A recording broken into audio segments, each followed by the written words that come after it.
அன்னதானம். உயிர்களுக்கு உணவு, உள்ளங்களுக்கு நிம்மதி. அன்பும் மரியாதையும் கொண்ட அனைவருக்கும் வணக்கம்.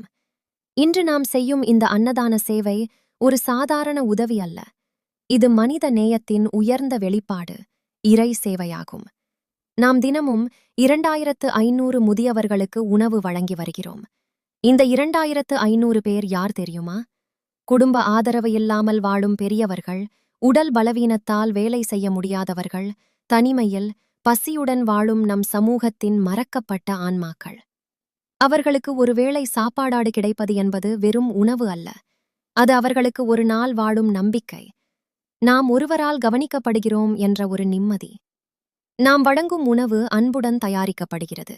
அரிசி, காய்கறிகள், சாம்பார், கூட்டு, சில நேரங்களில் இனிப்பு, இவை அனைத்தும் அவர்களுக்கு அறுசுவை உணவாக வழங்கப்படுகிறது.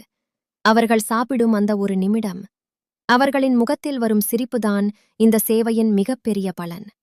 ஆனால் இந்த சேவையை தொடர்ந்து நடத்துவது எளிதல்ல. ஒவ்வொரு நாளும் நூற்றுக்கணக்கான கிலோ அரிசி, காய்கறிகள், மளிகைப் பொருட்கள், சமையல் செலவுகள், சேவை செய்பவர்கள், இவை அனைத்தும் தேவையாகிறது. இதற்காகத்தான் நாங்கள் உங்கள் ஆதரவை அன்புடன் கேட்டுக்கொள்கிறோம். நீங்கள் செய்யும் உதவி ஒரு முதியவரின் பசியை தீர்க்கும், ஒரு உயிருக்கு பாதுகாப்பு தரும், ஒரு மனிதனின் வாழ்க்கையை மாற்றும். மேலும் நாம் இந்த சேவையைச் செய்வதன் மூலம் நம் குழந்தைகளுக்கும் ஒரு பெரிய பாடத்தை கற்றுக் கொடுக்கிறோம். பகிர்வு, கருணை, மனித நேயம் என்பவை வாழ்க்கையின் அடிப்படை மதிப்புகள் என்று. இன்று நீங்கள் ஒரு கை கொடுத்தால், நாளை இந்த சேவை இன்னும் பல ஆயிரம் பேரை சென்றடையும். நாம் ஒன்றாக சேர்ந்தால் இந்த உலகத்தில் பசியை குறைக்க முடியும்.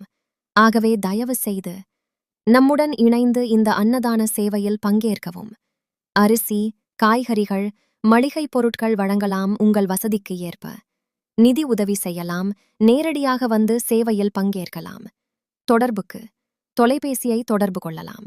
அன்னதானம் செய்வது எல்லா தானங்களிலும் உயர்ந்தது.